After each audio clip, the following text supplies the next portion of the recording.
குடும்ப வாழ்க்கையில் குறிப்பாக ஸ்பெசிஃபிக்கா கணவன் மனைவி உறவு இருக்கிறது தானே. மூணாவது ஒரு ஆள் பார்க்க இயலாத ஒரு உறவு அது. அதாவது மூணாவது ஒரு ஆளுக்கு அவங்க ரெண்டு பேரிட மனசுக்குள்ளால என்ன இருக்குது அல்லது அவங்க ரெண்டு பேருக்கு இடையில என்ன நடக்குது, அது அன்பான ஒரு உறவு ஓடிக்கொண்டு இருக்கிறதா, ஒரு மோதல் நடந்து கொண்டிருக்கிறதா, ஒரு ஊடல் போயிட்டு இருக்கிறதா, என்ன நடந்து கொண்டு இருக்கிறது, இத மூணாவது ஒரு ஆளுக்கு புரிஞ்சு கொள்றது கேளு.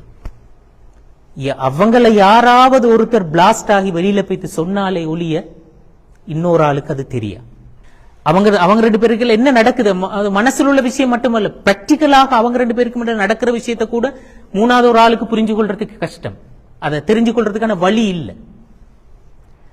இந்த சூழல்ல தான் ஒரு ஒரு கணவனோ அல்லது மனைவியோ அவங்க பர்பஸ்லி ஒரு கணவன் மனைவிக்கு அநியாயம் செய்ய நினைச்சா தாராளமா செய்யணும்.